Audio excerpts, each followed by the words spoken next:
हमारे देश के तीसरे प्रधानमंत्री थे, उनका भी बर्थडे। और देवराज गांधी या लाल बहादुर शास्त्री का जन्मदिन ही नहीं, आज अंतर्राष्ट्रीय अहिंसा दिवस के रूप में यूएनओ ने ये मान्यता दी है और आज पूरे विश्व में अंतर्राष्ट्रीय अहिंसा दिवस के रूप में मनाया जा रहा है। मतलब गांधी सिर्फ आप व्यक्ति से या राष्ट्रपिता के रूप में ही लेकर के नहीं चल सकते हैं। गांधी कोई व्यक्ति, गांधी ऐसे इंसान थे, मौका प्रस्त इंसान उन्हें कहा जाता है। और एक विचार, गांधी एक विचार है, गांधी व्यक्त नहीं, उनको विचार से आप जानिए। और दुनिया में शायद उस समय गांधी ने भी शायद ये सपना देखा हो कि मैं इतना बड़ा बन सकता हूँ जितना आज गांधी को दुनिया में मिल रहा है। वो जब जीवित थे तब किसी ने पहचाना ही नहीं, उन्हें कुछ उस समय नहीं मिला, लेकिन मरने के बाद में आज पूरी दुनिया अंतर्राष्ट्रीय अहिंसा दिवस के रूप में मना रही है। आप जान रहे हो पूरी दुनिया में इस समय हिंसा इस तरह से बढ़ी हुई है। आज पूरे देश आज़ाद हैं, सबके पास फोर्स है, परमाणु बम है, एटम बम है बना लिया है लोगों ने, हाइड्रोजन बम बना लिया है, तमाम जैविक शस्त्र बना लिए हैं, अत्याधुनिक संसाधनों से लैस है। इसके अलावा भी आप देख रहे होंगे कि किस तरह से एक राष्ट्र दूसरे राष्ट्र की सीमाओं में अतिक्रमण, इसके साथ ही साथ देश के अंदर भी जितनी बड़ी बड़ी हिंसाएं हो रही हैं। इसीलिए यूएनओ ने सोचा कि अगर दुनिया में कोई व्यक्ति है तो वो गांधी थे। इतना सब कुछ होते हुए भी उन्होंने हमेशा सत्य के मार्ग पर चले, अहिंसा के मार्ग पर चले। यहाँ तक कि उनको जब कोई गाली दे देता था, मार भी देता था, तो वो बदला लेने की बात नहीं सोचते थे कि अब हम आपको मारेंगे, गाली देंगे। वो दूसरा गाल भी आपकी ओर कर देते थे कि जिससे अगर आपके अंदर इंसानियत होगी, अगर आप इंसान होगे तो आप पहचान जाओगे कि वो हमें करना क्या चाहिए। क्योंकि किसी को गाली दे देना, किसी को मार देना, ये सबसे आसान शस्त्र होता है। और ये आप जब करते होगे और शाम को जब आप लेटते होगे तो आपके दिमाग में शायद 4-5 दिन आप सो नहीं पाते होंगे। लेकिन अगर आपने उसको बर्दाश्त कर लिया तो शायद आप रात में सही ढंग से सो सकोगे। तो गांधी अपना ही नहीं दूसरों को भी हमेशा सिखाने का एक प्रयास रहता था कि आप भी सीखो, इंसान बनो। इंसान का काम ये नहीं है जानवर हो जाओ कि अगर कुत्ते ने आपको काट लिया है तो आप भी उसको काट लो, तो आप तो कुत्ते हो जाओगे। तो इस पथ पर उन्होंने कभी ना अपना पूरा जीवन हमेशा अहिंसा रूपी जीवन बिताया। देखा होगा जब चंपारण उनके जीवन का पहला आंदोलन जब वो भारत आए, साउथ अफ्रीका में इसके पहले देखा होगा नस्ल भेदी, वहाँ भी बहुत बड़ी समस्या थी, उनको इतना अपमान सहना पड़ा। वहाँ पर भी उन्होंने लेकिन कभी हिंसा नहीं की, कभी हिंसा नहीं उठाया। और जिसका नेतृत्व किया, जिस भी संगठन का, उसकी पूरी जिम्मेदारी लेते थे। आज किसी नेता के अंदर इतनी हिम्मत है, अगर कहीं पर अगर हिंसा भड़क जाए तो नेताजी तुरंत उस टीम से गायब हो जाते हैं, नाम भी कहीं उनका नहीं रह जाता, कहते भैया नाम मत लेना मेरा, ठीक है ना। लेकिन नहीं, उस समय गांधी एक ऐसे थे, अगर कभी हिंसा नहीं किया, पूरी टीम को लीड किया और को ये जिम्मेदारी भी लेते थे कि टीम का कोई भी व्यक्ति हिंसा नहीं करेगा। देखा होगा कि जब असहयोग आंदोलन शुरू हुआ और उसमें थोड़ी सी हिंसा हो गई थी, उन्होंने तुरंत आंदोलन को स्थगित कर दिया। मतलब लोग उनकी बहुत आलोचना करते किया, उन लोगों ने, पूरे देश की जनता नाराज हो गई, वो अकेले पड़ गए। सबने अवज्ञा आंदोलन बाद में उन्होंने शुरू किया, लेकिन कोई जनता उनके साथ नहीं जुड़ी। इसलिए नहीं जुड़ी क्योंकि उनको ये था कि अगर थोड़ा सा भी हिंसा हो जाएगी तो गांधी आंदोलन स्थगित कर देंगे, ठीक है। तो कुछ भी हो जाए जीवन में, लेकिन उन्होंने गलत पथ को नहीं चुना। ये बहुत बड़ी बात है।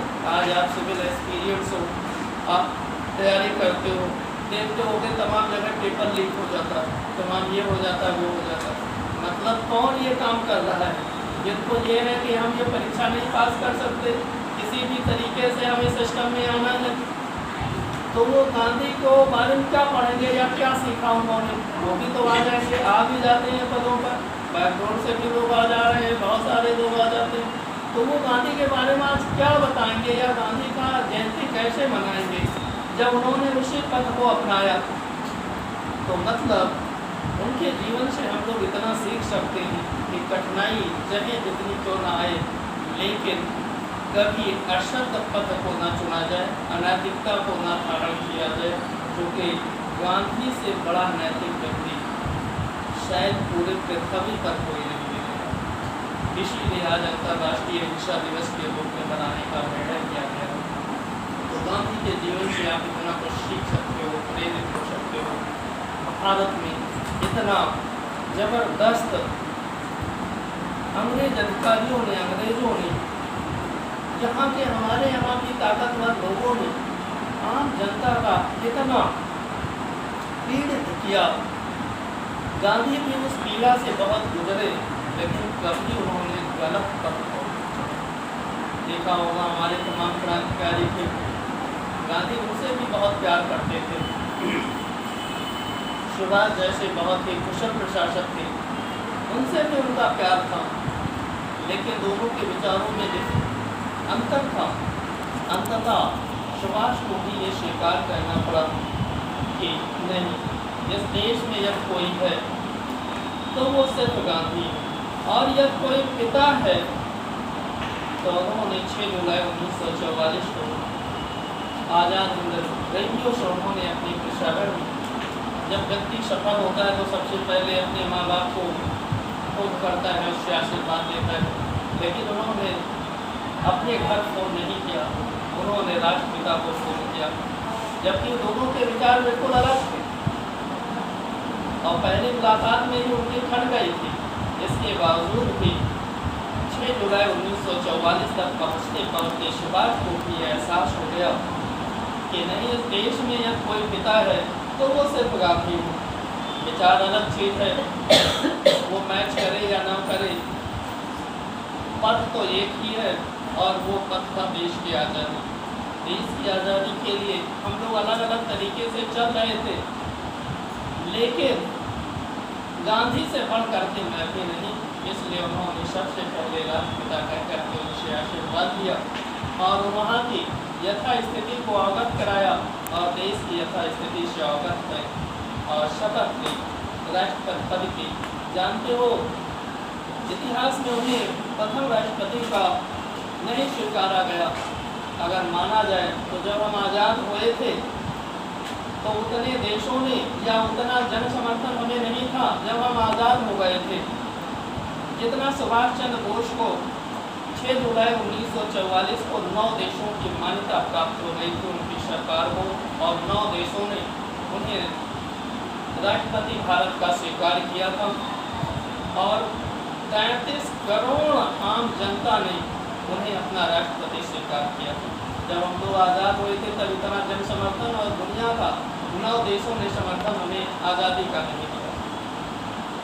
खैर, हम लोगों को, इतिहासकारों को, या अभी भी बहुत समय है, ये सब चीज़ें जोड़ने की ज़रूरत है। गवर्नमेंट बहुत सारा सुधार कर रही है, हो सकता है शायद ये भी एक सुधारात्मक कदम हो, किसी के दिमाग में बात आए और कुछ करे, क्योंकि जब दुनिया में हमें इतना समर्थन प्राप्त हो तो निश्चित तौर पर वो चीज़ की सही होती है, ये नहीं होती है।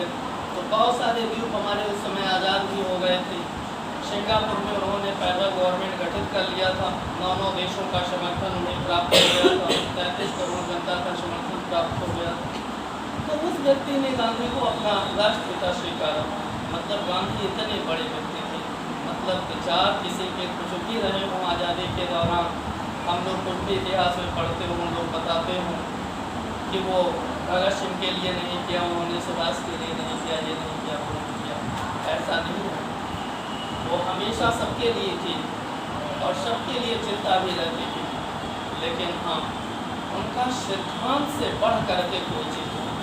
आज हम लोग सिद्धांतवादी ही तो नहीं, इसीलिए तो कुछ कर नहीं पा रहे, क्योंकि जरा सा भी अगर हमारा व्यक्तिगत अहित हुआ, तुरंत हम अपने पूरे मोशन को बदल दें, पूरा हमारा विचार बदल जाता है, क्योंकि हमारा अहित हो रहा है हमारा। लेकिन गांधी का चाहे जितना अहित हुआ, इतने लोग शहीद हो गए, लेकिन उन्होंने हिंसा पर, हाँ 1942 में उनके जीवन से ये देखने को मिलता है कि उनको लगा कि नहीं, थोड़ा सा कुछ अब विचार बदलने की जरूरत है। तब उस समय उन्होंने करो एवं मरो का नारा दिया, लेकिन वहाँ पर भी रह करके उन्होंने अहिंसा को नहीं अपनाया कि अहिंसा कहीं पर आगजनी की हो या कहीं पर कुछ किया हो। हाँ थोड़ा टाइट जरूर है, मतलब विचारों में यहाँ थोड़ी सी जो इतनी नरमी थी, थोड़ा सा उसमें गर्मी दिखाई दे सकती है, लेकिन पूरा जीवन देश आज़ाद हो गया। पद जिसके क्वेश्चन हो रहे थे, चाहते तो वो राष्ट्रपिता बन जाते, राष्ट्रपति बन जाते। मोहम्मद अली जिन्ना देखो वहाँ वो वजीर आला बने ही, वो चाहते जिसमें पद वो चाहते उस पद को प्राप्त कर सकते, लेकिन उन्होंने कभी पद की लालच नहीं की। आज आप देखते होंगे अगर पिता और बेटे भी हैं, अगर पद की बात आती है तो कभी बेटा ये नहीं चाहेगा कि नहीं पिता ही गद्दी पर बैठे, बेटा निश्चित तौर पर बैठेगा ही बैठेगा, जिसकी ताकत होती है वो वहाँ बैठ जाता है, ठीक है ना। तो मतलब अपने पिता की हत्या भी करनी पड़ जाती है। इतिहास में देखा होगा बहुत सारा ये पूरा वंश ही चला है, जिसको पितृहंता वंश के नाम से ही जाना जाता है। आज भी यहाँ भी होता है, आज भी हो रहा है। लोग अपने पिता जैसे बूढ़े हुए, उनको सोचा कि भैया आप प्रधानमंत्री मुख्यमंत्री मत बनो, अब हमारा नंबर आ गया हम बने, और वो क्या हो जाते हैं, संरक्षक की भूमिका में उनको भेज दिया जाता है कि अब वो संरक्षक होंगे, ठीक है ना। लेकिन कहीं उन्होंने उस समय कुछ किया, कभी कुछ नहीं किया, कोई पद की लालच लोग नहीं थी, कभी ये नहीं कहा यार मेरा स्टेचू बनाओ, नोट पर मेरा फोटो छापो, कभी उनके कहीं पर भी आप नहीं पढ़ोगे, ठीक है। व्यक्तिगत चीज़ों का उन्होंने कभी कुछ नहीं किया, जबकि इतने बड़े परिवार के वो बेटे थे। आज आप सोच रहे हो कि लखनऊ अपने बेटे को पढ़ाना लोगों के लिए मुश्किल हो रहा, गांव के लोग हैं बहराइच शहर में पढ़ा पाना अपने बच्चों के लिए मुश्किल हो रहा, और वो उस समय लंदन गए थे पढ़ने, तो आप समझ सकते हो कितने अमीर आदमी रहे होंगे, ठीक है ना।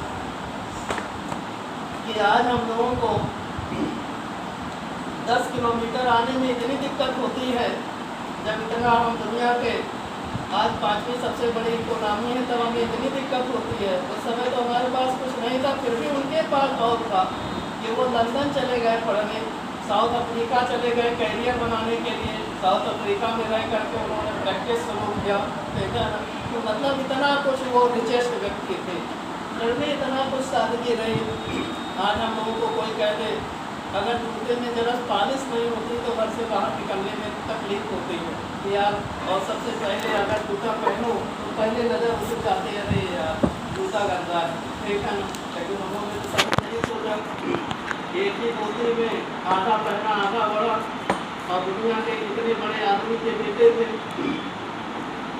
तो ये सब उनके जीवन से सादगी हम लोगों को भी लेनी चाहिए, क्योंकि आप जितना सीधा और सरल रहोगे, शायद हो सकता है कि पद आपका उतना अच्छा शानदार हो सकता है, क्योंकि आज फैशन का युग है, फैशन करना अच्छी बात भी है, लेकिन हाँ जितना आज किया जा रहा है या उससे शायद सिर्फ फैशन ही हो पाता, जो मूल कार्य होता है उसमें हम बहुत पिछड़ जाते हैं। आप कोचिंग संस्थानों में जाओगे, आज पढ़ाई की प्रतिस्पर्धा नहीं बहुत ज़्यादा रह गई है, पढ़ाई तो केवल 1% लड़का कहीं करता है। किसी कोचिंग में अगर 10,000 लड़का पढ़ता है तो वहाँ पर केवल 100 लड़का मार्क्स पढ़ता है, और वरना प्रतिस्पर्धा किसकी होती है, शर्ट की होती है, जूते की होती है, मोजे की होती है, कि जूता हमारा कितना महंगा है, कितना महंगा हम मोजा पहनेंगे, कितनी बढ़िया शर्ट पहनेंगे, कितनी बढ़िया हमारे पास मोबाइल है, ठीक है ना।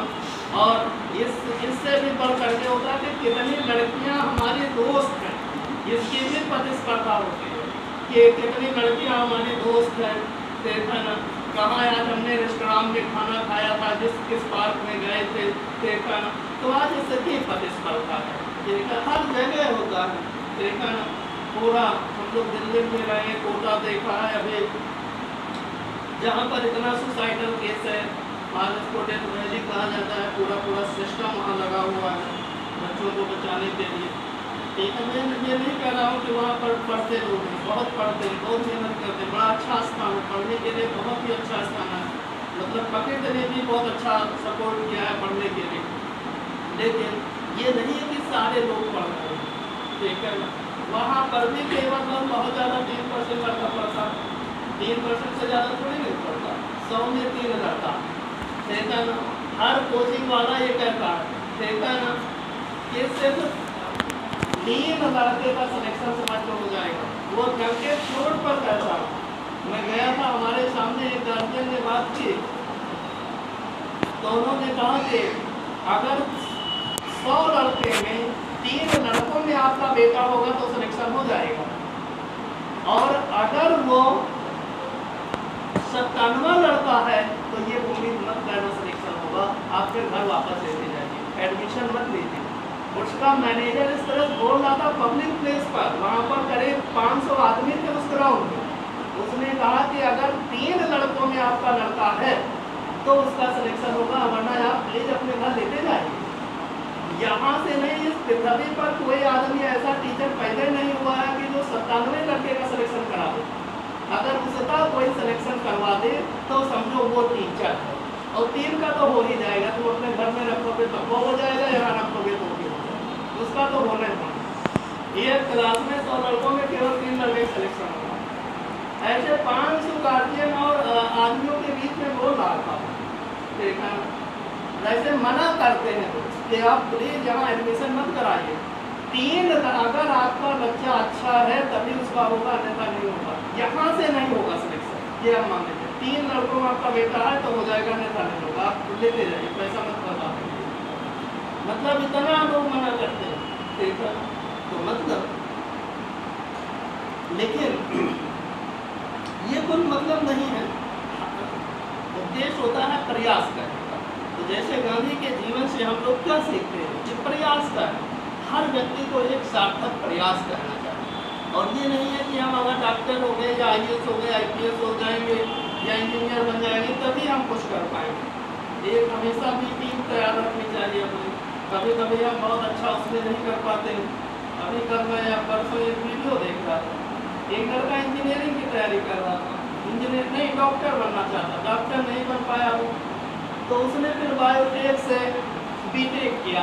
बायोटेक से बीटेक करने के बाद में फिर उसमें भी बहुत अच्छा नहीं रहा, उसकी हिंदी साहित्य बड़ी अच्छी थी लेकिन, और MP का लड़का है वो, भी बहुत कॉमन नाम है, बहुत ही बढ़िया बिंदास बच्चा है, मुश्किल से 27-28 साल का होगा, 27 साल का लड़का होगा।